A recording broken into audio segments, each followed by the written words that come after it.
እንኳን አንተ የተጫንክባት አህያ እንኳን መሬት ልትነካ አይገባትም ብለው ለአህያይቱ ልብሳቸውን አነጠፉለት። ሆሳዕና ለወልደ ዳዊት፣ ለዳዊት ልጅ ሆሳዕና መባል ይገባዋል። ሆሳዕና ቡሩክ ዘይመጽእ በስመ እግዚአብሔር፣ በእግዚአብሔር ስም የሚመጣ ቡሩክ ነው። ሆሳዕና በአርያም ለእርሱ ምስጋና ይገባል። ሃይማኖት ማለት ዝም ብሎ ሳይጠራጠሩ መቀበል ነው። መታዘዝ ማለት እሱ ነው። በዚህ ዓለም ላይ ትልቁ ከእግዚአብሔር ጋር የሚያገናኝ መስመር መታዘዝ ነው። መጀመሪያም ከሲኦል የወጣ ነው ባለመታዘዝ ነው። ሔዋን ስላልታዘዘች ሞትነ፣ እመቤታችን ስለታዘዘች ዳን። አዳም ስላልታዘዘ ጠፋን፣ ክርስቶስ ስለታዘዘ ዳን ማለት ነው። አለመታዘዝ ያመጣብንን ዕዳ መታዘዝ አጠፋለን። ትዕቢት ያመጣብንን ዕዳ ትሕትና አጠፋለን። ክርስቶስ ለሰው እየታዘዘ ስላደገ ከአባቱ አላነሰም። አንተም ለሰዎች ስለታዘዝክ ስለተላክ ሰዎች የበለጡ አይምሰልህ፣ አንተ የተዋረድክ አይምሰልህ። ለዚህ ነው ጌታ ለሐዋርያት ምን አላቸው? ከእናንተ ታላቅ መሆን የሚፈልግ ሰው ካለ የእናንተ ታዛዥ ይሁን ያለ። መታዘዝ ዓለምን ያድናል፣ እምቢታ ዓለምን ያጠፋል። የድነት ሁሉ መሰረት እሺ ነው። የሚከብሩ ግን የሚታዘዙ እንጂ እምቢ የሚሉ አይደለም። ሁሉንም እግዚአብሔር ይፈልገዋል።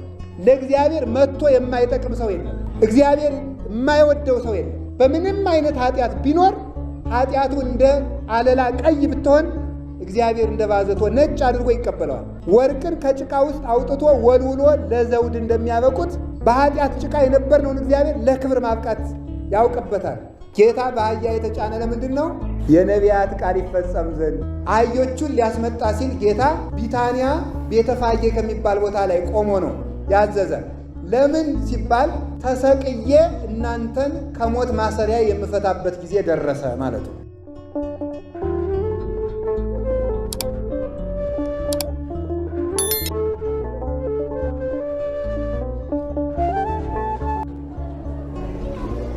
አባቶቻችን በቅድሚያ የተከበሩ አባታችን ሊቀ ኅሩያን ቆሞስ አባ ዘዳዊት የዚህ ታላቅ ደብር አስተዳዳሪ፣ የተከበራችሁ ሊቃውንተ ቤተ ክርስቲያን መምህራን፣ ካህናት፣ ዲያቆናት፣ እግዚአብሔርን የምትወዱት ይልቁንም እግዚአብሔር የሚወዳችሁ አባቶች፣ እናቶች፣ ወንድሞች፣ እህቶች፣ ሕፃናት ሁላችሁ አንድ አምላክ በሚሆን በአብ በወልድ በመንፈስ ቅዱስ ስም እንደምን አደራችሁ?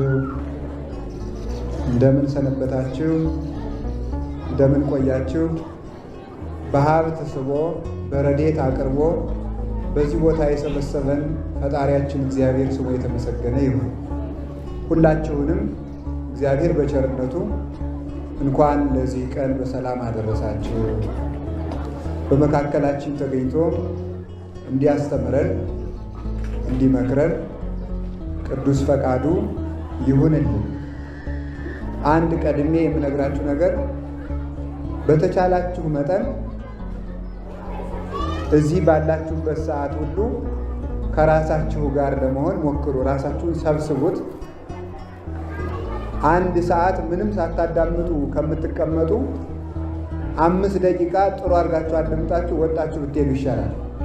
ዝም ብላችሁ አይናችሁም ልባችሁም እንዳይባክንባችሁ ብዬ ነው። እና ራሳችሁን ሰብስባችሁ ለነፍሳችሁ ስንቅ የሚሆነውን እግዚአብሔር ያዘጋጀውን ቃል እግዚአብሔር ይዛችሁ እንድትሄዱ ብዬ ነው። ዛሬ እንግዲህ ሆሳዕና ነው። ሆሳዕና በሚል ርዕስ ነው የምንማማረው። እስኪ ሆሳዕና በሉ ሁላችሁ። ሆሳዕና በአርያም በሉ። አያችሁ፣ አሁን ትንሽ ድምፅ ቀነሰ። እንደገና እስኪ በሉ ሆሳዕና በአርያም። እሺ፣ የማቴዎስ ወንጌል ምዕራፍ 21 ቁጥር 9 ላይ ነው። ዛሬ እንግዲህ እሁዱ ሆሳዕና ነው። ለምንድን ነው ሆሳዕና የተባለው? ይሄንን ታሪክ የዛሬ ዓመት ሰው ቢጠይቃችሁ ለሰው ማስረዳት ይገባችኋል፣ ክርስቲያን እንደመሆናችሁ ማለት ነው። ምን ማለት ነው ሆሳዕና? የዛሬው እሁድ ለምንድን ነው ሆሳዕና የተባለው? ለምንድን ነውስ የምንሰበሰበው? ለምንድን ነው እንደዚህ አይነት ነገር የምንይዘው? ይህንን ሁሉ ትርጉሙን አውቀን ክርስቲያን የሚሰራውን አውቆ የሚሰራ ነው፣ በእግዚአብሔር አምሳል ስለተፈጠረ ማለት ነው። እና ይህንን እንድታውቁ ልብ ብላችሁ ስሙኝ። ለሁሉም እግዚአብሔር ከሁላችን ጋር ይሁን። ወቀሪቦ እግዚእ ኢየሱስ ኢየሩሳሌም በጽሐ ቤተፋጌ እንተገቦ ደብረ ዘይት። ጌታችን መድኃኒታችን ኢየሱስ ክርስቶስ ኢየሩሳሌም በቀረበ ጊዜ በደብረ ዘይት ጎን በሚሆን ቤተፋጌ ከሚባል ቦታ ደረሰ ይላል። ጌታችን መድኃኒታችን ኢየሱስ ክርስቶስ ከስቅለቱ በፊት ዓርብ ሊሰቀል እሁድ ማለት ነው። እሁድ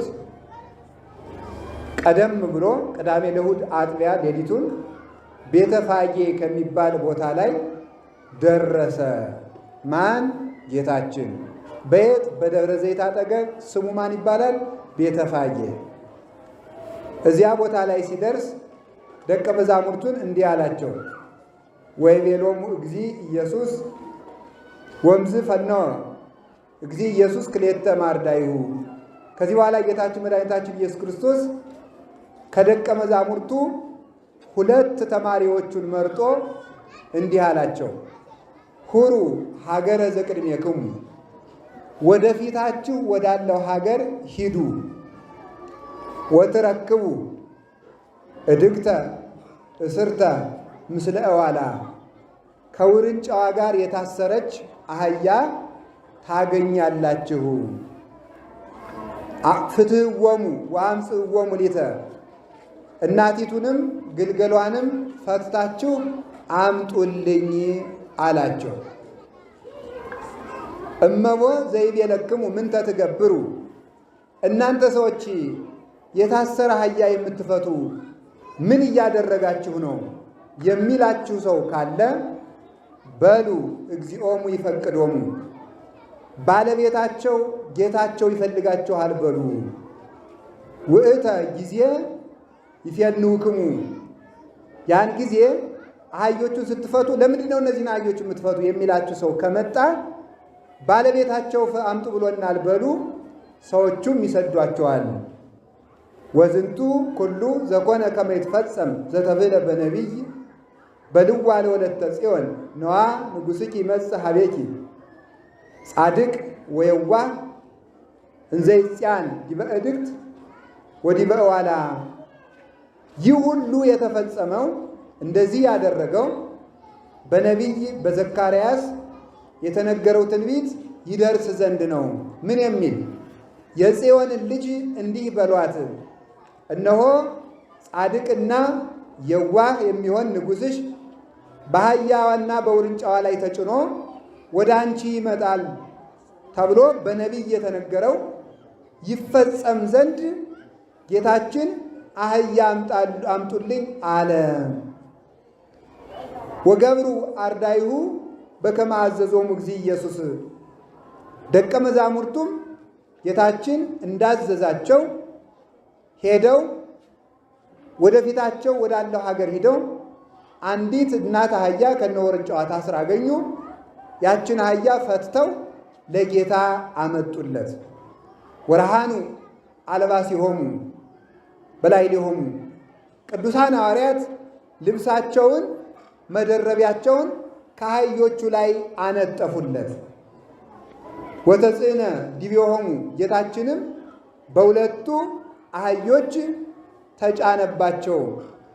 እናቲቱ ሁለት ነገር እናስተውላለን እንዴት አድርጎ እንደተጫናቸው። ግልገሊቱ ዝቅ ያለች ናት፣ እናቲቱ ከፍ ያለች ናት። እሱ ባወቀ ግን ከፍና ዝቅ ሳይሉ ሁለቱን እንደ በሬ ጠምዶ በአንድ ላይ ተጭኗቸዋል። አንድም ደግሞ ውርንጫይቱ ጭነት ያለመደች ናት። እሱ ሲፈቅድ ግን መጫን ያለመደችው ውርንጫ ጠባይ ኑሯት ተገዝታ ለሱ ታዘዘች። ከቤተፋጌ እስከ ቤተ መቅደስ 16 ምዕራፍ ነው። አንድ ምዕራፍ የሚባለው የወንድ የሴት መልክ የሚለዩበት ቦታ ነው ይላል። ያ ማዶ ገሌ ነው፣ ያቺ ማዶ ገሊት ናት የሚባልበት ቦታ ዓይናችን ሰው መለየት እስከሚችልበት ያለው ርቀት በመጽሐፍ ቋንቋ አንድ ምዕራፍ ይባላል። ከቤተፋጌ እስከ ቤተ መቅደስ ድረስ 16 ምዕራፍ ነው። ጌታ ሰው መሆኑን ለማጠየቅ ተመቸኝ ብሎ ሁሉን አይጠቀምምና 14ቱን በእግሩ ሄደ። 2ቱን ምዕራፍ በእናቲቱ ሄደ። 2ቱን ምዕራፍ በእናቲቱ ከሄደ በኋላ መቅደሱን 3 ጊዜ ዙሮ በውርንጫይቱ ገብቷል። ይህ 16 ምዕራፍ ይሆናል። ከዚህ በኋላ ይህንን ሲያደርግ በአህያ ላይ ተጭኖ ሲሄድ ሌሎቹ ሕዝቦች ምን አደረጉ? ወነጸፉ አልባ ሲሆሙ ውስተ ፍኖት፣ እንኳን አንተ የተጫንክባት አህያ እንኳን መሬት ልትነካ አይገባትም ብለው ለአህያይቱ ልብሳቸውን አነጠፉለት። ሐዋርያት ከአህያይቱ ላይ ነው ያነጠፉ። ሕዝቡ ደግሞ ምን አደረጉ? ለአህያይቱ አነጠፉላት። አህያይቱ በመሬት ላይ አትሄድም ብለው። አንዳንዶቹ ደግሞ ምን አሉ? ወቦ ካልአን ሕዝብ እለመተሩ አይጹቀ ይላል። ሌሎቹ ደግሞ ሙስተዕፀው። ሌሎቹ ደግሞ ምን አደረጉ? ከወይራው ይኸው እንደዚህ ከዘንባባው በዕለቱ ጌታ ተቆርጦ የተመሰገነበት ዛፍ ነው። ይሄ 3 አይነት ዛፎች ናቸው የሆሳዕና ዕለት ጌታ የተመሰገነባቸው። ልብሳቸውን ማንጠፍ ያልቻሉ ሰዎች ደግሞ ቅጠል እየቆረጡ አነጠፉለት። አንዱ ዘንባባ ነው፣ አንዱ ወይራ ነው፣ አንዱ ደግሞ ምንድነው? ተምር ይባላል። የተምር ዛፍ ነው። እነዚህ 3ቱን አነጠፉለት። ከዚያ በኋላ በፊት ያሉትም እለሂ ያሐውሩ ወለሂ ይተልው፣ አህያይቱን እየመሩ የሚሄዱ ነበሩ። ከአህያይቱ በኋላ የሚከተሉ ነበሩ። አህያይቱን የሚመሩትም ሆሳዕና ለወልደ ዳዊት ይላሉ። አህያይቱን የሚከተሉትም ሆሳዕና ለወልደ ዳዊት፣ ለዳዊት ልጅ ሆሳዕና መባል ይገባዋል። ሆሳዕና ቡሩክ ዘይመጽእ በስመ እግዚአብሔር፣ በእግዚአብሔር ስም የሚመጣ ቡሩክ ነው። ሆሳዕና በአርያም፣ በአርያም ለእርሱ ምስጋና ይገባል እያሉ አመሰገኑት። ሕፃናት ተሰብስበው በዛሬ ቀን ጌታችንን ሆሳዕና በአርያም፣ ሆሳዕና በአርያም እያሉ አመስግነዋል። ሕፃናት የሚባሉት እንደነዚህ ሕፃናት ብቻ አይደለም። የ40 ቀን ሕፃናት ቤተ መቅደስ በብሉይ ኪዳን ቤተ መቅደስ መግባት የሚቻለው በ40 ቀን ነው። 40 ቀን መዋዕለ ንጽሕ ተፈጽሞላቸው ቤተ መቅደስ የገቡ ሕፃናት እናታቸው ልጄ ምን ሆነ እያሉ እየደነገጡ የ40 ቀን ሕፃን አፉ ሲፈታ ያስደነግጣል። የእናቱን ጡት እናቱ ጡት ስታጎርሰው ጡቱን እየተወ ሆሳዕና በአርያም ብሏል። ዛሬ የ40 ቀን ሕፃናት የ80 ቀን ሴቶች ሕፃናት ሆሳዕና በአርያም እያሉ ፈጣሪያቸውን ለይተውት አውቀውት አመስግነውታል። ታዲያ በዚህ ጊዜ ቀናተኞች ጸሐፍት ፈሪሳውያን መጥተው እነዚህ ሰዎች የሚሉትን አሰማም እንዴ አሉ። ምን እያሉህ ነው አሉ። አሰማም? አዎ ሰምቻለሁ። እናንተስ የመጽሐፉን አልሰማችሁም እንዴ አሉ። ለምንድን ነው ሆሳዕና የሚባለው ነገር ቁም ነገር ስላለው ነው። ሕዝቡ ሆሳዕና ሲል ለምንድን ነው ዝም የምትለው? ገሥጾሙ ለአርዳኢከ፣ ደቀ መዛሙርትን ገሥጻቸው፣ ሕዝቡንም ዝም በሉ፣ ሆሳዕና አትበሉኝ በላቸው አሉት። ለምንድን ነው ዝም እምላቸው? አሰማም እንዲህ አሉት። እናንተ የመጽሐፉን አልሰማችሁም? እማፈ ደቂቅ ወሕፃናት አስተዳሎከ ስብሐተ በይንተ ጸላኢ ከመ ትንሥቶ ለጸላኢ ወለገፋኢ፣ ከሕፃናት አንደበት ምስጋናን አዘጋጀህ፣ በይንተ ጸላኢ ዲያብሎስን ደስ አይበለው ብለህ፣ ከመ ትንሥቶ ለጸላኢ ጸላኢ ዲያብሎስን ወለገፋኢ ገፋኢ አይሁዳዊ ትነቅለው ዘንድ ከሕፃናት አንደበት ምስጋናን አዘጋጀ ተብሎ የተነገረልኝ ፈጣሪ ነኝ እኮ አላቸው። አላወቃችሁኝም እንዴ ፈጣሪ ነኝ አላቸው። ይህንን አማን እብለክሙ፣ እነዚህ ሕፃናት ዝም ቢሉ ይላል ተመልከቱ፣ ድንጋዮች ያመሰግኑኛል አላቸው። እነዚህ ድንጋዮች ያመሰግኑኛል። ሕፃናትን ዝም በሉ፣ እሱ ዝም ባይል ዝም በሉ ዝም አላስቢል ቢለዱና ሕፃናትን ዝም በሉ ሆሳዕና አይባልም አትበሉ ብለው ሕፃናትን ከለከሏቸው። ሲከለክሏቸው የደብረ ዘይትና የቢታንያ ድንጋዮች በሙሉ መጥተው አፍ አውጥተው ሆሳዕና በአርያም ሆሳዕና በአርያም ሆሳዕና ለወልደ ዳዊት እያሉ አመሰገኑት። እግዚአብሔር የሰው ችግር የለበትም። እግዚአብሔር የአገልጋይ ድሃ አይደለም። ዓለም ሁሉ ከቤተ መቅደስ ዙሪያውን እስካለው ሕዝብ ያለው ድረስ ሁሉ ቢጠፋ እግዚአብሔር አገልጋይ ቸግሮት አያውቅም። ድንጋዩ ቀድሶ ዛሬ አመስግኖታል። ይሄን አደረገ። በቤተ መቅደስ ያሉትን ነጋዴዎች በሙሉ ጠርጎ አስወጣ። ይሄ ታሪኩ ነው። ስለ ቃሉ የእግዚአብሔር ስሙ የተመሰገነ ይሁን። አሁን ታሪኩን መያዛችሁ ከተረጋገጠ በኋላ ትርጉሙ ይነገረናል ማለት ነው። እሺ ዛሬ ጌታ የት ደረሰ አልኳችሁ?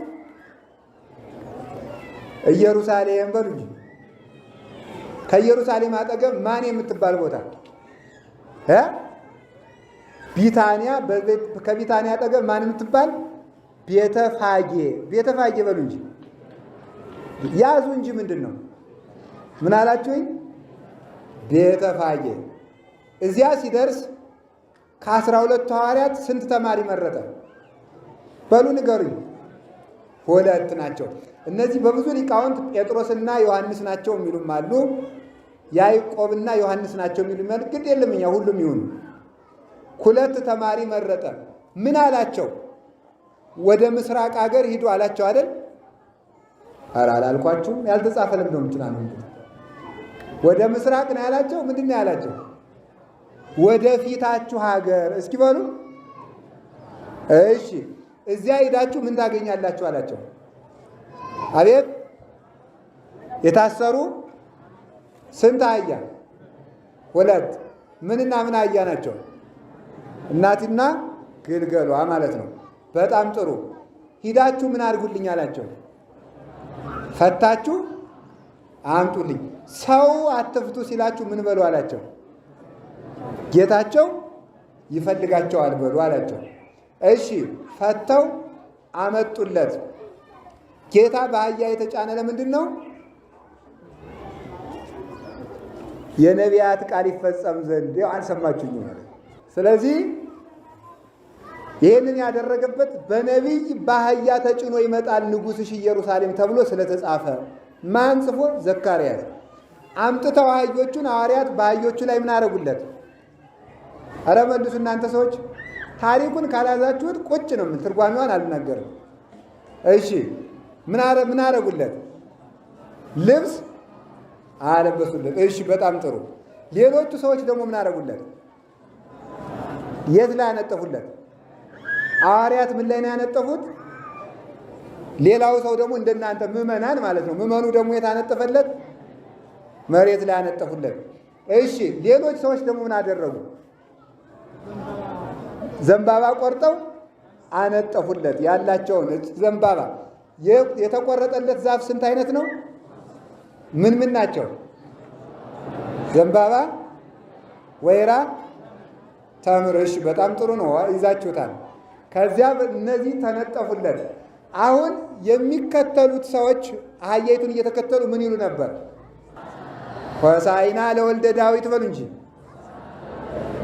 ሆሳዕና በአርያም በሉ።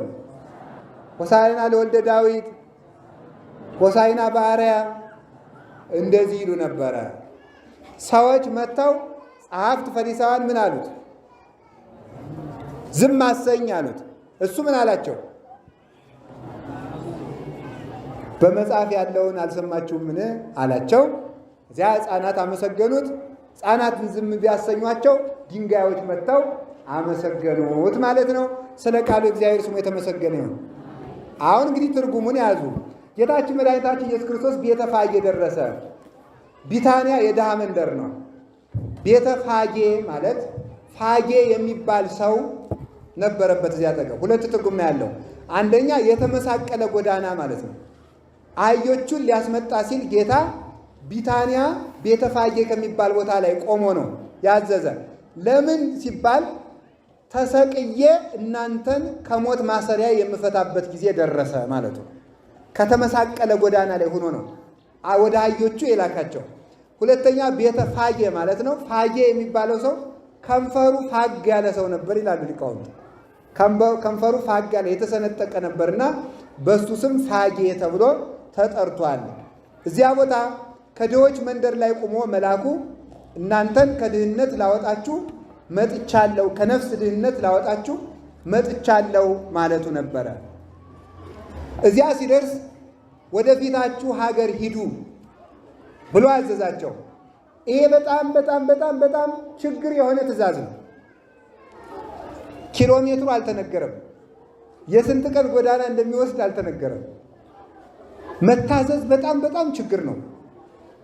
በጣም በጣም ትዕግስትን የሚጠይቅና እምነትን የሚጠይቅ ነው። አሁን ለምሳሌ መቼስ እንግዲህ ክርስቶስ አስተምሯል። ዛሬ ደግሞ በክርስቶስ ቤተክርስቲያን የምናስተምራችሁ እኛ ነን። ለካህናት ትታዘዛላችሁ። አሁን እኔ ዝም ብዬ ወደፊታችሁ ሂዱና የሆነ በግ አምጡልኝ ብላችሁ አሁን ትሄዳላችሁ? ዝም ብሎ ወደፊታችሁ የስንት ሰዓት መንገድ ነው አትሉም? ቢያንስ እንላለን። የስንት ሰዓት መንገድ ይፈጃል? በጎችስ የማን ናቸው ይባላል አይባልም? ይባላል። በግ ብናጣስ አይባልም? ይባላል። ሃይማኖት ማለት ዝም ብሎ ሳይጠራጠሩ መቀበል ነው። መታዘዝ ማለት እሱ ነው። የሐዋርያት ትእዛዛቸው ይገርማል። ወደፊታችሁ ሂዱ አላቸው፣ ሄዱ። አህያም አገኙ። በዚህ ዓለም ላይ ትልቁ ከእግዚአብሔር ጋር የሚያገናኝ መስመር መታዘዝ ነው። መጀመሪያም ከሲኦል የወጣ ነው ባለመታዘዝ ነው። ሔዋን ስላልታዘዘች ሞትነ፣ እመቤታችን ስለታዘዘች ዳን። አዳም ስላልታዘዘ ጠፋን፣ ክርስቶስ ስለታዘዘ ዳን ማለት ነው። አለመታዘዝ ያመጣብንን ዕዳ መታዘዝ አጠፋልን። ትዕቢት ያመጣብንን ዕዳ ትሕትና አጠፋልን። ካዛዥና ከታዛዥ ማን ይበልጣል? ማን ይበልጣል? እውነታችሁን ነው። ካዛዥና ከታዛዥ ማን ነው የሚበልጥ? ታዛዥ ነው የሚበልጥ።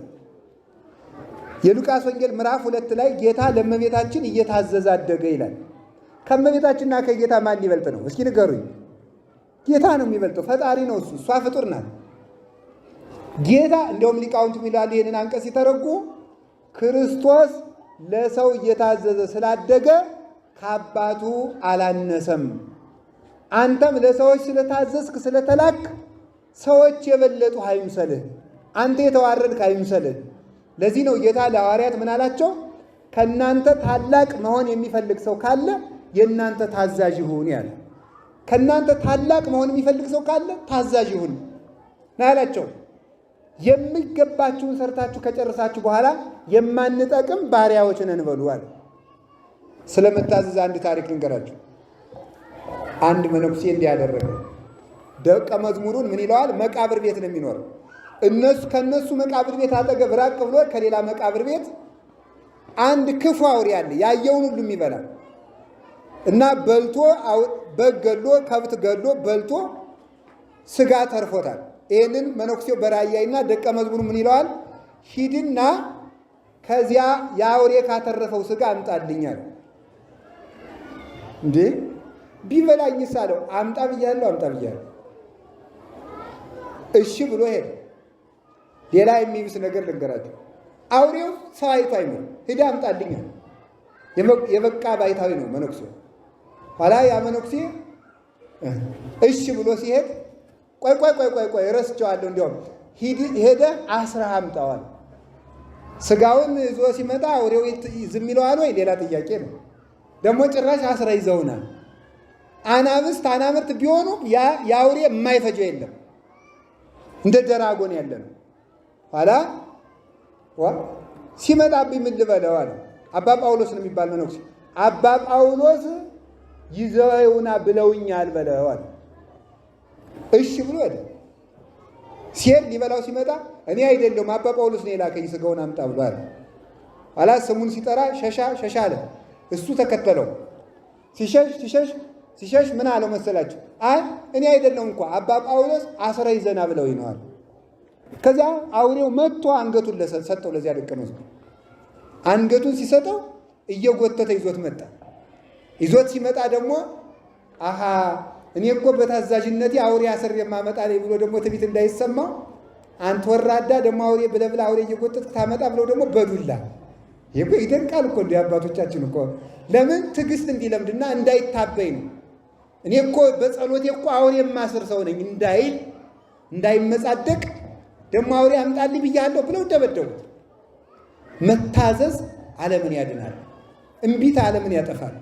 የድነት ሁሉ መሰረት እሺ ነው። እስኪ እሺ በሉ። አንድ ሊቅ የተናገረውን ልንገራችሁ። እምቢ ማለት የሕፃናት ጠባይ ነው ይላል። እስኪ በሉ እምቢ ማለት በሉ የማን ጠባይ ነው? ሕፃናት መጎርመሳቸውን የሚያውቁት እምቢ በማለት ነው። ድሮ እሺ እሺ የለነበሩት መከበራቸውን የሚያረጋግጡት ምን ነው? እሺ እምቢ አጥና እምቢ። ወደ 14 15 ዓመት የሆነው ወጣት ምን ያደርጋል?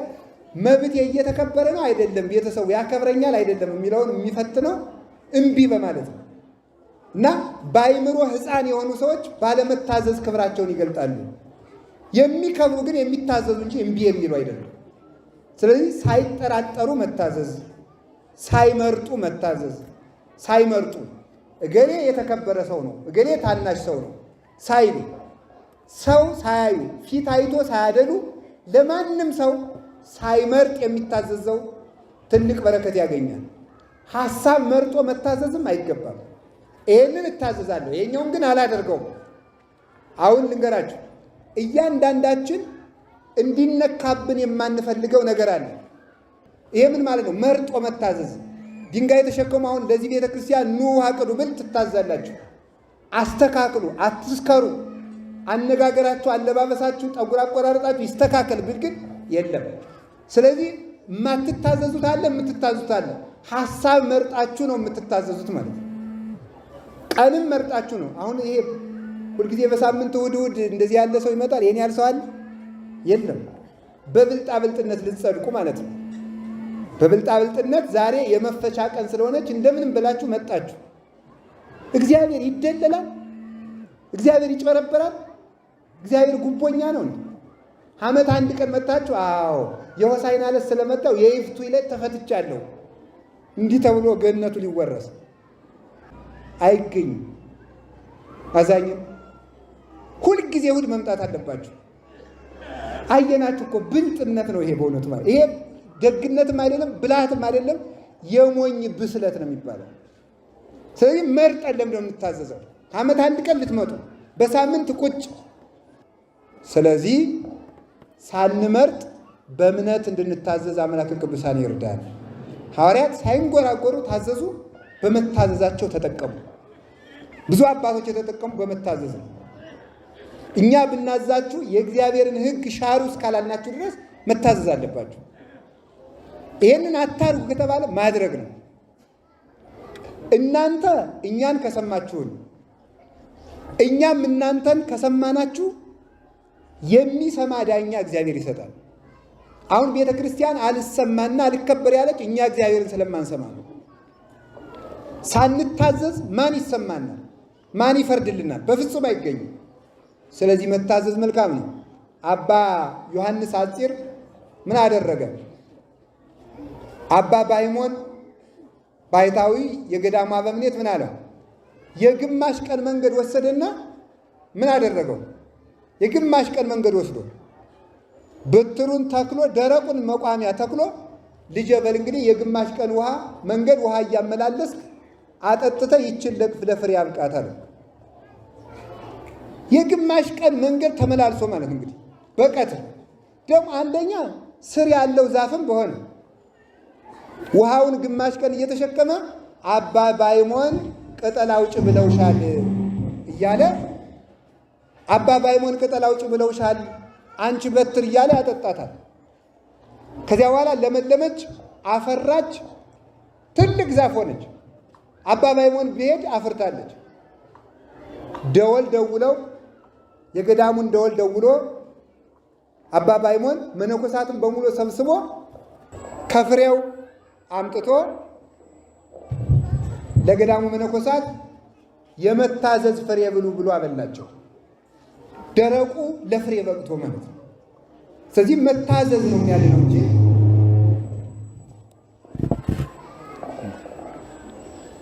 የሚያድነው መታዘዝ ነው። ብዙ አባቶቻችን የተጠቀሙት በዚህ ነው። በመታዘዛቸው እንዳይመኩ ደግሞ መልሶ ይደበድቧቸዋል። ስለዚህ በሰው ፊት የሚያስከብር፣ በነገስታት ፊት ሞገስ የሚሆን፣ አራዊትን የሚያስገዛ፣ አጋንንትን የሚያንቀጠቅጥ አክብሩኝ ማለት ሳይሆን ማክበር ነው። ማዘዝ ሳይሆን መታዘዝ ነው። ሰዎችን ማመስገን እንጂ ራስን ማመስገን አይደለም። ነኪር ይወድስከ ወአኮ አፉከ ይላል ሰሎሞን። ባዕድ ያመስግንህ እንጂ አንተ ራስህን አታመስግን። ባዕድ ያመስግን ማለት ሌላ ሰው አንድም ከዚህ ዓለም ልዩ የሆነ እግዚአብሔር ያመስግንህ። ባሕሪው ከዚህ ዓለም ልዩ የሆነ እግዚአብሔር ያመስግንህ እንጂ አንተ ራስህን አታመስግን ብሎ ይናገራል። እና መታዘዝ ያከብራል። ሚስት ለባሏ ታዘዙ፣ ባል ለሚስት ታዘዙ። ሌላው ቀርቶ ለልጆች መታዘዝ ልመዱ። ለሕፃናት እናንተ እየታዘዛችሁ ካላያችኋቸው እነሱ ነገ እናንተን አይታዘዙም። እና መታዘዝን የሚወልደው መታዘዝ ነው። ዛሬ ያልታዘዘ ነገ የሚታዘዝ፣ ዛሬ ለካህን የማይታዘዝ ዲያቆን ነገ እሱ ቄስ ሲሆን የሚታዘዘው ዲያቆን አያገኝም። ሁሉም የዘራውን ያጭዳል። ዛሬ መታዘዛችን የሚታዘዝ ትውልድ ያስተካል። ሐዋርያት ታዘዙ፣ ሄዱ። ምስጢሩ ግን ምንድን ነው ስትሉኝ፣ እነዚህ አህዮች የእኛ የሰዎች ምሳሌ ናቸው። ስለዚህ እነዚያ ሁለት አህዮች የተባሉት እኛ ነን፣ ሰዎች ነን። የታሰሩ አህዮች የተባሉን በመርገም በሞት በሕማም የታሰርን እኛ ነበርን። በአዳም መርገም የታሰርን እኛ ነን። ፈታችሁ አምጡልኝ ያለ ጌታ ዓለምን ሁሉ በድንቁርና የታሰረውን በወንጌል፣ በባርነት የታሰረውን በልጅነት፣ በክደት የታሰረውን በሃይማኖት፣ በደዌ የታሰረውን በፈውስ፣ እንደገና ደግሞ በኃጢአት የታሰረውን በክህነት እየፈታችሁ አምጡልኝ ማለቱ ነው። ሂዱና አምጡልኝ ያላቸው ይሄንን ነው። ጌታ ያልታሰሩ አህዮች እያሉ የታሰሩ አህዮችን የመረጠበት ምክንያት ጻድቃንን ያይደለ ኃጥአንን ሊምር የመጣ ፈጣሪ ስለሆነ ነው። ባለመድኃኒትን የሚፈልጉት ጤነኞች አይደሉም በሽተኞች ናቸው እንጂ እንዳለ ለጻድቃን ሳይሆን ለኃጥአን የመጣ ጌታ መሆኑን ለማመልከት ያልታሰሩ አህዮች እያሉ የታሰሩ አህዮችን መርጦ እነዚያን ፍቱልኝ ብሎ አላቸው። አህያ የተባለ አህያ አንደኛ አይምሮ የላትም። አይምሮ ቢስ የሆኑ ዕውቀት የጎደላቸው ሰዎች አህያ ይባላል። ዕውቀት የጎደላቸው ሰዎች እንደዚህ ዕውቀት ያጡ ሰዎችን ነው በዕውቀት ፍቷቸው ማለቱ ነበረ። ቅዱስ ሳዊሮስ ነው እንዲሁ የተጎረጎረው። አይምሮ ቢስ ሆነው ነበርና አይሁድ ይላል። ዕውቀት ያጡ ሰዎች እንደ አህያ አይምሮ የሌላቸው፣ አህያ የተናቀች እንደሆነች የተናቀ ሥራ የሚሰሩ እነዚህ በአህያ ተመስለዋል። በኃጢአት፣ በክደት፣ በርኩሰት፣ በልማድ ኃጢአት የታሰሩ መጽሐፈ መነኮሳት ከኃጢአት ሁሉ ልማድን ፍራ፣ ከኃጢአት ብቻ አይደለም ከሰይጣን ይርቅ ልማድን ፍራ ብለው የሚናገሩት ለዚህ ነው። የለመደ ልማድ በጣም አስቸጋሪ ነው። አሁን መሮጥ የለመደ ሰው መቀመጥ አይወድም። ማውራት የለመደ ሰው ዝም ማለት አይወድም። ልማድ ክፉ ነው። መዝፈን የፈለገ ሰው መዘመር እንዴት ይቻለዋል? ማማት የፈለገ ሰው ቢያንስ ሐሜት አይሆንብኝ እንጂ ብሎ ያማል እንጂ አይተወውም። ስለዚህ ተመልክ፣ ልማድ ክፉ ነው። በእንደዚህ ያለ የታሰረውን ሁሉ ፈታችሁ አምጡ አላቸው። ከማይሰረ ክደት የምንፈታበት ጊዜ ስለደረሰ ሄደ፣ ሊፈታቸው ሄደ። አህዮቹ እሺ ብለው ተፈቱ። እሺ ብለው ሳይራገጡ ምን ሳይሉ ተፈቱ። አሁን ዛሬ ከአህያ እንብሳለን አንብስ? እስቲ ንገሩ። በጣም እንብሳለን። እናንተ ዝም ብትሉ እኔ እነግራችኋለሁ። እንዲሁ እወዳችኋለሁ እንጂ አልፈራችሁ። እውነቴን ነው። ከአህያ ብሰናል። ለምን? አህያ ልፍታሽ ሲሏት አልተራገጠችም። እናንተ እንፍታችሁ ብንላችሁ ትራገጣላችሁ። መራገጥ ምንድን ነው? አትስረቅ፣ እምቢ መስረቅ። ደግሞ ጠበቅ ያለ ትምህርት ወይም ስብከት ከምን ዝም ብለው ይጨቀጭቁናል። ዝም ብለው እነሱ ማኑን ነው ትላላችሁ። በሉ እኔ የምንጨንቀኝ በሉ፣ ነገ የሚያዋጣችሁን እነግራችኋለሁ። የሚያድናችሁን በክርስቶስ ቀኝ የሚያቆመው። ዛሬ ሰው ለንስሐ አባት አይታዘዝ። እስኪ ንስሐ አባት የሌላችሁ እጃችሁን አውጡ። ንስሐ አባት የሌላችሁ እንዳትዋሹ። ደግሞ እግዚአብሔር ቤት ብላችሁ ዋሹ። ተመስገን ነው። እንግዲህ አውጡ እንጂ ከፍ አድርጉት፣ ከፍ አድርጉት፣ በሞቴ ከፍ አድርጉት፣ ከፍ አድርጉት። እሺ፣ ስለዚህ ትፈታላችሁ አትፈቱም? መልሱ። ሁላችሁም አሁን ትፈታላችሁ አትፈቱም? ወይ አንፈታም ወይ እንፈታለን በሉ። ኧረ ተው እናንተ ሰዎች፣ አህያ በተፈታበት ቀን አንፈታም አትበሉ፣ እንፈታለን በሉ። ትፈታላችሁ አትፈቱም? ታዲያ እንግዲህ የምትፈቱ ከሆነ ንስሐ አባት ካልይዛችሁ በምንድን ነው የምትፈቱ? ገመድ መሰላችሁ? ኃጢአት እኮ ነው። ንስሐ አባት ከሌላችሁ በምንድን ነው የምትፈቱት? ስለዚህ እንዳትያዙ፣ ንስሐ አባት የላችሁም። ኃጢአታችሁን እንዳትታዘዙ፣ እንዳትጠየቁ ንስሐ አባት አትይዙም። ስትወልዱ ግን የማማ ንስሐ አባት አለ፣ የአባባ ንስሐ አባት አለ። በውክልና መጽደቅ የለም። ወኩሉ ጾሮ ይጸውር። ሰው ሁሉ የየራሱን ሸክም ነው የሚሸከመው። ሰው ሁሉ የየራሱን ሸክም ነው የሚሸከመው። ማን በማንም አመታ ገብ ምድር ማይጸንታ ዋመይታ ድህን ወለታ። ምድር አደራዋን በመለሰች ጊዜ መሬት እናት እንኳን ልጇን አታድንም ይላል። እናት እንኳን ልጇን ከእናት የበለጠ ሩሩህ የለም። ከእናት የበለጠ አዛኝ የለም። እናት እንኳን ክርስቶስ ሲመጣ አታድንም። ሁሉም ሰው የየራሱ ሸክም ይሸከማል። ሰው ውሃ መቀዝቀዙን እሳት ማቃጠሉን ከለየበት ጊዜ ጀምሮ ንስሐ አባት ያስፈልገዋል። 7 ዓመት ከሞላ በኋላ ሰው ያለ ንስሐ አባት አይኖርም። ስለዚህ ይኸውላችሁ እግዚአብሔር ያሳያችሁ፣ ክርስቶስ ያመልክታችሁ። አሜን በሉ። ማመልከቻ እያቀረብኩ እኮ ነው። ድሮ ቢሮ ፍርድ ቤት ተዶ እንዲህ ነበር የሚለው ባለ እግዚአብሔር ያሳያችሁ፣ ክርስቶስ ያመልክታችሁ። አሜን በሉ። ለእናንተ ነው ማመልከቻ እየጻፍኩላችሁ ነው። አህያ በተፈታችበት ዘመን ሰው አልፈታም። በጣም ነው የሚገርመው። ኧረ ተው ተፈቱ፣ ተው ተናዘዙ፣ ተው ንስሐ ግቡ። ስለዚህ ተናዘዙ፣ ልማዳችንን እንቁረጥ። እንጦንስ የተናገረውን ልንገራችሁ። ሰው ማለት የሚታረም ማለት ነው ይላል። እንዲሁ በሞት የበሉ ሁላችሁም ሰው ማለት በሉ። ምን ማለት ነው? ሰው ማለት የሚታረም ነው።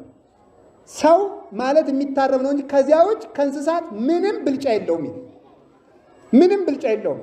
መናገር ከሆነ የበለዓም አህያም የተናገረችበት ቀን አለ። በተአምር መነጋገር አይደለም። ሰውን ሰው ያሰኘው ታርሞ ለዘላለም ቤቱ መኖሩ ነው። የማይታረም ሰው ከእንስሳ ይብሳል። ስለዚህ ልማዳችን መፈታት አለበት። ድንቁርናችን በእውቀት መፈታት አለበት። ኃጢአታችን በንስሐ መፈታት አለበት። ከዛሬ ጀምሮ ያለ ንስሐ አባት መኖር ይብቃችሁ። እግዚአብሔር በቃ ይበለን። አህዮቹን የፈታ አምላክ እኛንም ከሁላችን ተብትቦ ከያዘን ጉዳችን ሁሉ እግዚአብሔር ይፍታል። ሁላችንም ተብትቦ የያዘን ብዙ ሰንሰለት አለ። እግዚአብሔር ያን ሁሉ ይበጥስልን። ኋላ ፈታው አመጡ። አህዮቹን ለምን ትፈታላችሁ ሲላችሁ ጌታቸው ይፈልጋቸዋል። አያችሁ፣ ጌታቸው ይፈልጋቸዋል። ይህ በጣም እኔ የሚደንቀኝ ቃል ነው። ይፈልጋቸዋል ለምን ማለት ነው? ጌታቸው ይፈልጋቸዋል። እኛ ባለቤት ያለን ሰዎች ነን። ባለቤት ያለን ሰዎች ነን። ምን ማለት ይመስላችኋል? የሚያስብልን አካል አለ። ታስረንም ያስብልናል እግዚአብሔር። ዝሙት እንዳሰረን፣ ኃጢአት እንዳሰረን፣ ክፋት እንዳሰረንም እንኳን እግዚአብሔር ለእኛ ማሰቡን አያቆም። ውለን የምንገባው ተኝተን የምንነሳው በዚህ ምክንያት ነው። እግዚአብሔር ይፈልጋቸዋል። ሁላችሁም እግዚአብሔር እኔን ይፈልገኛል ማለት አለባችሁ። አይፈልገኝም ያለ ሰው ኃጢአት አይተርፈው። እግዚአብሔር ይፈልገኛል ያለ ሰው ግን መስተካከል ይችላል። ከዚህ ውስጥ ነፍስ የገደለ ቢሆን፣ ጠንቋይ ቢሆን፣ ዘማዊ ቢሆን፣ የፈለገ እጁን በደም ነክሮ የሚኖር ሰው ቢሆን እግዚአብሔር የማይፈልገው ሰው በምድር ላይ አይገኝም። ሁሉንም እግዚአብሔር ይፈልገዋል። ለእግዚአብሔር መጥቶ የማይጠቅም ሰው የለም። እግዚአብሔር የማይወደው ሰው የለም። በምንም አይነት ኃጢአት ቢኖር ኃጢአቱ እንደ አለላ ቀይ ብትሆን እግዚአብሔር እንደ ባዘቶ ነጭ አድርጎ ይቀበለዋል። ወርቅን ከጭቃ ውስጥ አውጥቶ ወልውሎ ለዘውድ እንደሚያበቁት በኃጢአት ጭቃ የነበርነውን እግዚአብሔር ለክብር ማብቃት ያውቅበታል። እኔ አልረባም፣ እኔ አልጠቅምም፣ የሲኦል መዝጊያ ነኝ ብሎ ማሰብ ሰይጣናዊነት ነው። እግዚአብሔር የማይወደው ሰው የለም። ሳንፈልገው የፈለገን መድኃኔዓለም ስሙ የተመሰገነ ይሁን። ጌታቸው ይፈልጋቸዋል በሉ። ይፈልጋቸዋል ስትሉ ይተዋቸዋል ማለት ያ አህዮቹን ያሰራቸው ሌባ መሆኑ በዚህ ይታወቃል። ለምን? ባለቤት አይደለም ማለት ነው። ባለቤቱ ይፈልጋቸዋል ሲባል ዝም ካለ እሱ ሌባ ነው ማለት ነው። ያ ሌባ አህዮቹ የኒቆዲሞስ አህዮች ናቸው ይላሉ አባቶቻችን። ግን ከሱ ሰርቆ ያሰረ ሰው ነበረ። ያ ሰው ሌባ ነው፣ አንድም ወንበዴ ነው።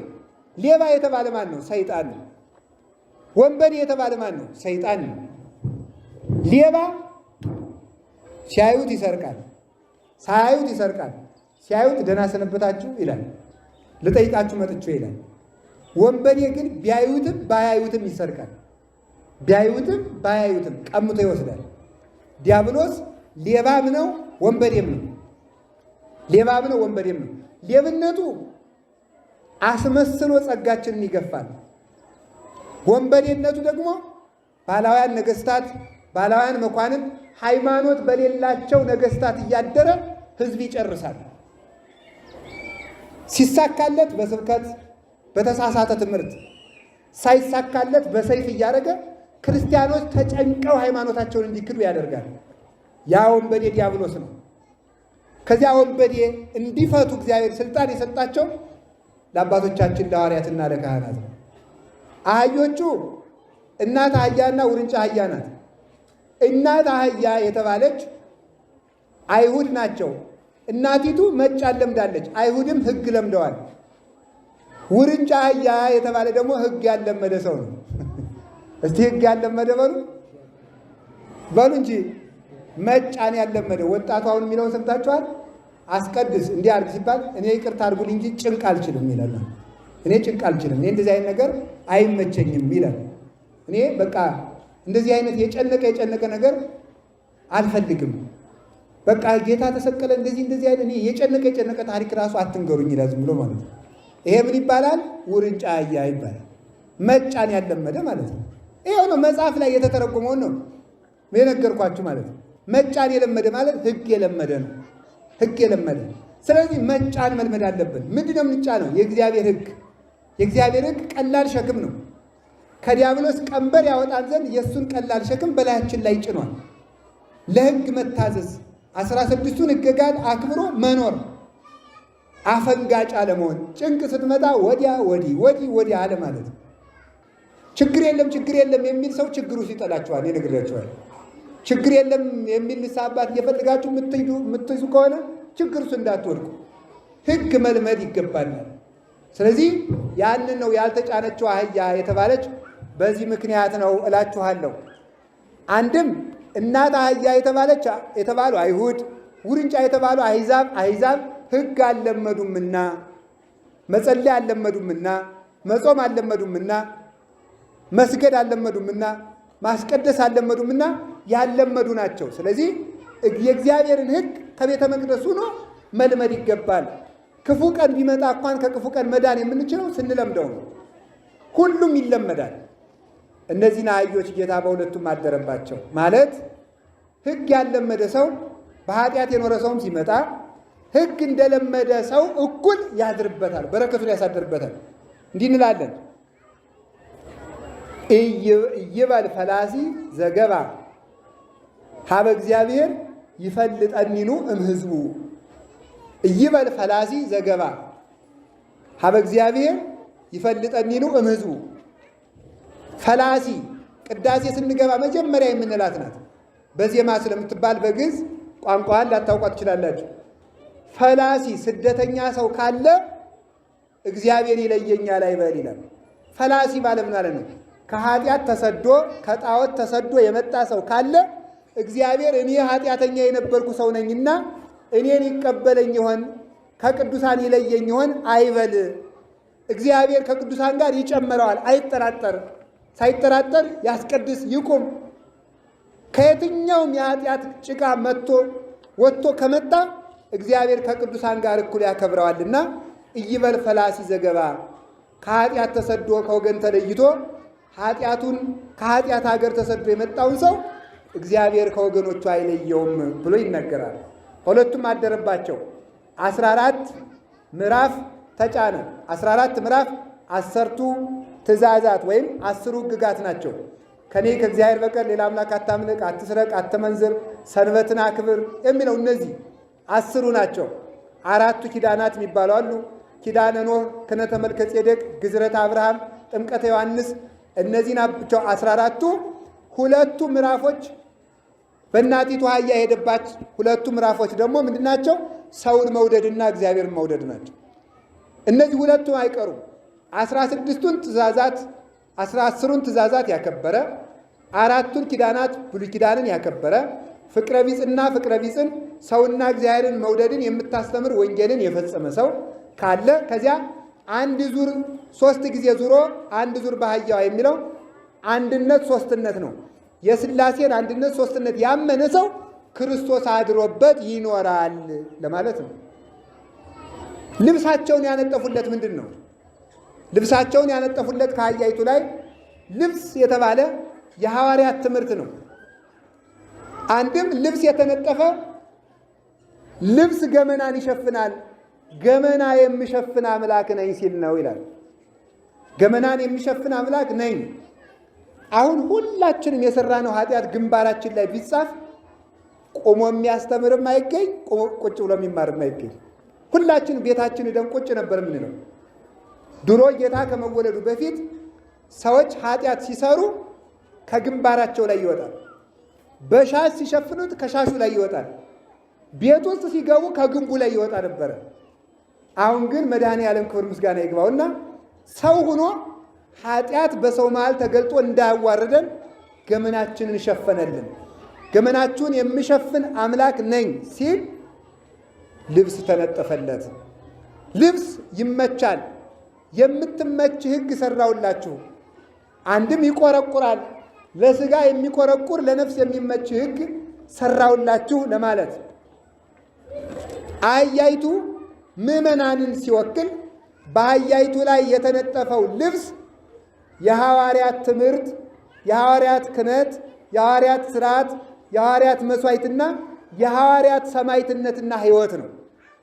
ይህንን የተከተለ ሰው ይድናል። ክርስቶስ ከአህያይቱ ላይ የወጣ ልብስ ከተነጠፈባት በኋላ ነው። ከክርስቲያን ጋር ክርስቶስ የሚኖረው የሐዋርያትን ትምህርት ከተማረ፣ የሐዋርያትን ሃይማኖት ካመነ፣ የሐዋርያትን ጥምቀት ከተጠመቀ፣ በሐዋርያት ክህነት ከተፈታ፣ የሐዋርያትን መሥዋዕት ተቀብሎ ሥጋውን ደሙን ከተቀበለ፣ በሐዋርያት ሥርዓት ከጸና፣ በሐዋርያት ሕይወት ከኖረ ክርስቶስ ያድርበታል። ይህንን ስናጠይቅ ምን እንላለን? ወነአምን በአሐቲ ቅድስት ቤተ ክርስቲያን እንተ ላዕለ ኩሉ ጉባኤ ዘሐዋርያት፣ ሐዋርያት በሰበሰቧት በአንዲት ቤተ ክርስቲያን እናምናለን። ኦርቶዶክስ ተዋሕዶ ከሌሎቹ በክርስቶስ ስም ከተመሰረቱ ድርጅቶች ይልቅ ልዩና ቅድስት ቤተ ክርስቲያን ናት ብለን የምናምናት የእኛ ስለሆነች በደጋፊነት ተነስተን ሳይሆን የሐዋርያት መሰረት ስላላት ነው። የሐዋርያት ክህነት አላት፣ የሐዋርያት መሥዋዕት አላት፣ ሥጋው ደግሞ የሐዋርያት ወንጌል ይሰበካል፣ የሐዋርያት ሥርዓትም አላት። ሁሉ በሥርዓት ነው። ኦርቶዶክስ ውስጥ የምንወለድ በሥርዓት ነው። እናቶቻችን አባቶቻችን በሥርዓት ተጋብተው በተክሊል እምናድግ በሥርዓት ነው። በ40 ቀን በ80 ቀን ተወልደን የዛሬውን ልጅ እንተውና አንድ ሕፃን ሲያድግ መጽሐፈ ሰሎሞን፣ መጽሐፈ ሲራክ፣ መዝሙረ ዳዊት እየተማረን የሚያድግ ሥርዓተ ቤተ ክርስቲያን እየተነገረውን የሚያድግ በሥርዓት እናድጋለን። በሥርዓት ያገባሉ የምታገቡት፣ በሥርዓት እንመነኩሳለን፣ በሥርዓት ክህነት እንቀበላለን፣ በሥርዓት እንፈታለን፣ በሥርዓት እንቀበራለን፣ በሥርዓት እንሞታለን። የኦርቶዶክስ ተዋሕዶ እንኳን ልደታችን ሞታችን እንኳን ሥርዓት ያለው ነው። በሥርዓት እንነሳለን። የሐዋርያትን ሥርዓት ያዙ፣ የሐዋርያትን ሃይማኖት ያዙ፣ በሐዋርያት ክህነት ተመሩ፣ የሐዋርያትን ትምህርት ተማሩ፣ የሐዋርያትን ሃይማኖት እመኑ፣ የሐዋርያትን ቁርባን ቁረቡ እና ክርስቶስ ከእናንተ ጋር ይሆናል ለማለት ልብስ ተነጠፈበት። አሁን ክርስቲያን መሆናችን ይሄ ነው ልኩ። እስቲ ጨርቅ የሐዋርያት ልብስ በሉ። የተለጠፈባት ምንድን አህያ በሉ። አዎ ምን ማለት ነው? የሐዋርያት ልብስ ማለት አሁን የዘረዘርኳቸውን ክርስቲያን የሚባለው አሁን የዘረዘርኳቸውን የሐዋርያትን የያዘ ነው። የሐዋርያት ሃይማኖት በሉ፣ የሐዋርያት ጥምቀት፣ የሐዋርያት ቁርባን፣ የሐዋርያት ክህነት፣ የሐዋርያት ስርዓት፣ የሐዋርያት ስርዓት ህይወት፣ የሐዋርያት ህይወት በሉ። እንዲህ ያለ ሰው ክርስቲያን መመዘኛው ይሄ ነው ማለት። በዚህ ስርዓት የሚኖር ሰው ክርስቲያን ነው። በዚህ ሰው ክርስቶስ አብሮት ይኖራል። በዚህ ሰው ላይ ሰይጣን የማደር እድል ፈንታ የለውም። ለምን? ተፈቷላ። ተፈቷልና ወንበዴው በዚህ ሰው ላይ የኔ ነው ማለት አይችልም። ሌባ ነው። የሐዋርያት ልብስ ያልተነጠፈባት አህያ ግን የክርስቶስ አይደለችም።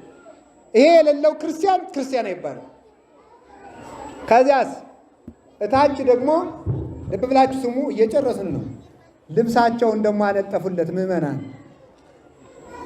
እነዚህ ደግሞ የሐዋርያት ተከታዮች ያስተማሩት ትምህርት ነው። የሐዋርያት ተከታዮች ያስተማሩት ትምህርት ሐዋርያውያን አበው ይባላሉ። ዛሬ አሁን ለምሳሌ ስትሰሙ ማንኛውም ሰው አሁን ዛሬ ሰባኪ ሆኗል። ማንኛውም ሰው ከየት ተምረሃል የሚለው የለም። ማን ነው የሾመ ክህነት የሰጠህ ማን ነው የሚለው የለም።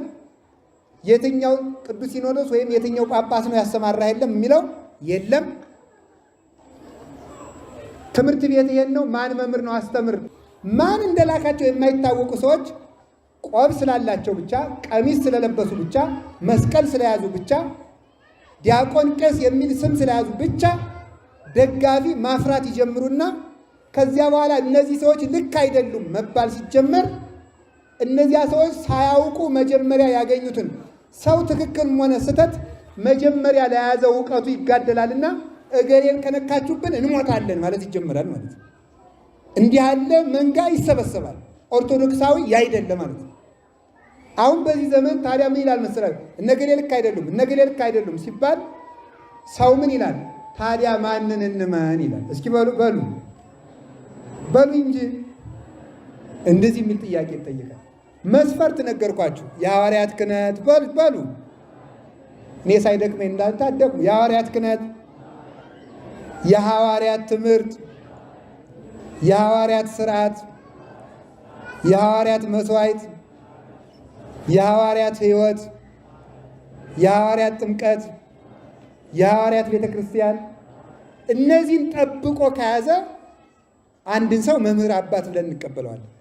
እነዚህን ተቀብሎ ቆርቦ የሚያቆርብ ቀድሶ የሚያቆርብ ህዝቡ እንዲያስቀድስ የሚያደርግ ስርዓት ጠብቆ የሚል ተምሮ የሚያስተምር ሳይማር የሚያስተምር እንዴት የት ይመጣል? እንዴት ነውር እኮ ነው በእውነቱ ማለት ነው። ሳይማሩ ማስተማር ሐዋርያዊነት አይደለም። በመገለጥ ቢሆን ኑሮ መጀመሪያ ከሐዋርያት የተገለጠላቸው የለም። ብርሃነ መለኮቱን በደብረ ታቦር ያዩ፣ በባሕር ላይ እንዘይርህስ አገሪሁ እግሩ ሳይረጥብ በባሕር ላይ ሲሄድ ክርስቶስን ያዩ እነሱ፣ ነፋስ ሲገሰጽ ያዩ እነሱ፣ አጋንንት ሲገሰጹ ያዩ እነሱ፣ ሙት ሲነሳ ያዩ እነሱ፣ ድዊ ሲፈወስ ያዩ እነሱ፣ ዲዳ ሲናገር ያዩ እነሱ፣ እውር ሲበራ ያዩ እነሱ፣ ደንቆሮ ሲሰማ ያዩ እነሱ፣ ህብስት አበርክተው ያሳለፉ እነሱ፣ ተስፋ የተሰጣቸው እነሱ፣ ክህነት እፍ ብሎ የሰጣቸው እነሱ፣ ሲነሳ ያዩ እነሱ፣ ሲሰቀል የነበሩ እነሱ፣ ሲያርግ ያዩ እነሱ፣ በ12 ወንበር ተቀምጠው የሚፈርዱ እነሱ ናቸው። ታዲያ መገለጥ ከሆነ ሐዋርያትን ዝም ብሎ ገልጬላችኋለሁ አይላችሁም ነበር? ሐዋርያትም ተምረው ነው ያስተማሩ። ሳይማሩ ማስተማር ሐዋርያዊነት አይደለም፣ የሐዋርያት ቤተ ክርስቲያን ውስጥ አይደለም። ታዲያ መመዘኛውን እየነገርኳችሁ ነው። አንድ ኦርቶዶክሳዊ መምህር የሐዋርያትን ትምህርትና ስርዓት ይዟል ወይ ነው? እስኪ በሉ። የሐዋርያትን ትምህርትና ምን ይዟል ወይ? ስርዓት ይዟል ወይ? ከዚያ በምንድን ነው የምንመዝነው? ለምሳሌ አሁን እኔ የማስተምረው ትምህርት ከየት ይመዘናል? እኔ የማስተምረው ትምህርት አሁን ከሚያስተምሩኝ መምህር ይመዘናል። አሁን የሚያስተምሩኝ መምህር ከእሳቸው መምህር ጋር ይመዘናል። የእሳቸው መምህር ደግሞ ከእሳቸው ይመዘናል። የዛሬ 100 ዓመት የነበሩት የዛሬ 200 ዓመት ከነበረው መምህር ጋር ትምህርቱ ይመዘናል። የዛሬ ከነበረው ደግሞ 15ኛው 16ኛው ክፍለ ዘመን ከነበሩት ከሌሎቹ ቅዱሳን ከነ እጨጌ ዕንባቆም ጋር ይመዘናል። የነሱ ከነ አቡነ ተክለ ሃይማኖት ጋር ይመዘናል። የነሱም ከነ ቅዱስ ላሊበላ ጋር ይመዘናል። የነሱም ከ9 ቅዱሳን ጋር ይመዘናል። የነሱም ከቅዱስ ያሬድ ጋር ይመዘናል። የቅዱስ ያሬድ ደግሞ ከማን ይመዘናል? የቅዱስ ያሬድ ከነ አባ ሰላማ ጋር ይመዘናል። የነሱ ከነ ቅዱስ አትናቴዎስ ይመዘናል። የእሱ ደግሞ ከነ እለእስክንድሮስ ይመዘናል። የእሱ ከተፍጻሜተ ሰማዕት ከቅዱስ ጴጥሮስ ይመዘናል። የእሱ ከአግናጢዮስ ይመዘናል። የአግናጢዮስ ከዮሐንስ ወንጌላዊ ይመዘናል። የዮሐንስ ወንጌላዊ በክርስቶስ ይመዘናል። ይህን ሰንሰለት ጠብቆ የመጣ ሰው የኦርቶዶክስ መምህር ይባላል። መጽሐፍ ቅዱስን አንብቦ የሚናገር ሁሉ እንደ ዛሬ ስልክ ሁሉ ያነባል እኮ መጽሐፍ ቅዱስን አንብቦ መምህር መሆን ይቻላል? አይቻልም። ሳይማሩ ማስተማር አይቻልም። የቅዱሳን ሊቃውንት አሁን መናፍቃኑ ሁሉ ምን ይሏቸዋል መሰላችሁ? ልብ በሉ፣ ሲደርሳችሁ ታዩታላችሁ። ብዙ ልጆች እየካዱ እኮ ነው ወጣቶቹ። መጽሐፍ ቅዱስ አንብቦ ይመጣና መጽሐፍ ቅዱስ ላይ እንዲህ ይላል ይላል። መጽሐፍ ቅዱስ ላይ እንዲህ ይላል ሲለው፣ ስለዚህ መጽሐፍ ቅዱስ እንደዚህ ሲለምን አንተ ኦርቶዶክስ የሆንከው በስህተት ነው እና ሌላ ሃይማኖትን ሲለው ይሄዳል። ቁም ነገሩ ግን የዚያ መጽሐፍ ቅዱስ ትርጉሙ ምንድን ነው? ለምን ስትሉ ይሄ መጽሐፍ ቅዱስ አሁን እኔ እየተረጎምኩላችሁ አህያ የተባለ እንዲህ ነው፣ ውርንጫ የተባለች ይችናል። ትርጉሙ እንደዚህ ለመሆኑ ማስረጃ ምንድን ነው ብትሉኝ፣ በዘመኑ ከሐዋርያት ተምረው እንዲህ ማለት ነው ብለው የተረጎሙ የሁለተኛው ክፍለ ዘመን ሊቃውንት ድርሳን ቤተ ክርስቲያኒቱ ውስጥ አለ። የአንደኛው ክፍለ ዘመን ድርሳን ቤተ ክርስቲያኒቱ ውስጥ አለ። የምንተረጉመው በዚህ ነው። አንድ ሰው በዘመን የቀደሙ በቅድስና የቀደሙ በኑሮ የቀደሙ አባቶች አሉ። በዘመን የቀደሙ በዘመኑ ተገኝተው ትርጉሙ ምን ማለት እንደሆነ የተረዱ፣ በቅድስና የቀደሙ የተማሩትን ከእግዚአብሔር በቅድስና ያረጋገጡ፣ በኑሮ የቀደሙ ስነ ምግባራቸው የተቃናላቸው አባቶቻችን አሉ የተረጎሙት። ስለዚህ አሁን ዛሬ የሚያስተምረው ለምሳሌ አንድ ጥያቄ አንድ ሀሳብ ለምጣላችሁ። ያመነ በሉ የተጠመቀ ይድናል። አሁን እኔ ይሄን ሰው አይ በምንድን ነው የምንጠመቅ የሚል ጥያቄ ሲነሳ ግማሾቹ የፕሮቴስታንት ተከታዮች በውሃ ነው ይላሉ። ግማሾቹ ደግሞ አይ ክርስቶስ ውሃ ነኝ የሕይወት ውሃ ነኝ ስላለ የኢየሱስን ስም ካመን ጥምቀት አያስፈልገንም፣ ስሙ ራሱ ውሃ ስለሆነ በስሙ ተጠምቀናል ይላሉ። ግማሾቹ ደግሞ የእግዚአብሔርን ቃል የሚያነብሰው ከውሃ ዳር እንደተተከለ ዛፍ ነው ስለሚል ቃሉን ካነበብክ ቃለ እግዚአብሔር ራሱ መጽሐፍ ቅዱስ ራሱ ጥምቀት ይሆነናል ይላሉ። ተመልከቱ። አሁን እንደዚህ አይነት ትርጉም መጣ። ትክክለኛው እንደማን ነው? በሉ ንገሩኝ እስኪ። ትክክለኛው በሉ። እሺ 3 አይነት ቸርቾች ቢኖሩ እነዚያ ቸርቾች አንዱ በውሃ ነው አለ። አንዱ ስሙ ብቻ ስሙ ነው ውሃ እንጂ ውሃ አያስፈልግም አለ። አንዱ ደግሞ መጽሐፍ ቅዱስ ነው አለ። ታዲያ ምን እናለ? እንደማን ነው ትርጉሙ ሲባል ትርጉሙ እንደ ሐዋርያትና እንደ ሐዋርያት ተከታዮች። እስኪ እንደ ሐዋርያትና በሉ። እሺ ቀጥሉ። እንደ ሐዋርያት ተከታዮች። እንደኛ ዘመን አይደለም። እኛ ያገኘ ነው እኛ የፈለሰፍነው እምነት የለም። እንደ ትናንትናው ነው የምናምን እንጂ ዛሬ ጀምረን የምናምነው ሃይማኖት የለም። ስለዚህ ሐዋርያት በምን አጠመቁ? በውሃ በሉ እንጂ። ስለዚህ ትርጉሙ በምን ይሆናል? አሁን በውሃ በሉ። ምክንያቱም ሐዋርያት በውሃ ስላጠመቁ። ክርስቶስ የተጠመቀ በምንድን ነው? በውሃ ነው። ስሙ ውሃ ከሆነ ጥምቀት ስሙ ቢሆን ኖሮ ውሃ እሱ ውሃ ነው፣ የሕይወት ውሃ ነው። ግን መጠመቅ በውሃ እንደሆነ ሲያጠይቅ ራሱን በውሃ ተጠምቋል። ሌላም እንደዚህ ያለ የመጽሐፍ ቅዱስ ትርጉም በጣም ብዙ ነው ያለ። ቁርባን ብትሄዱ አንዳንዶቹ የለም ቁርባን ያለው ስሙ ነው፣ እኔ የሕይወት እንጀራ ነኝ ሲል ስሙን ስንጠራ ቆርበናል ይላል። ደግሞ አንዳንዶቹ ምን ይላሉ ደግሞ አይ መታሰቢያ ያለ በሱ ስም እንደው ዝም ብለን እንጀራ ቆርሰን ከበላን ከቃሉ ጋር ናችሁ። እግዚአብሔር ከሁላችን ጋር ይሁን። ስለዚህ አንዳንዶቹ አይ ስሙ ቁርባን ነው ይላሉ። አንዳንዶቹ ደግሞ የጌታ እራት ብለን ዳቦ ከበላን ቆርበናል ይላሉ። ታዲያ ትርጉሙ እንደማን ነው ሲባል እንደ ሐዋርያትና በሉ እንደ ሐዋርያት ተከታዮች በሉ እንጂ እንደ ሐዋርያት ተከታዮች። ምክንያቱም ጌታ ለሐዋርያት ማቴዎስ ወንጌል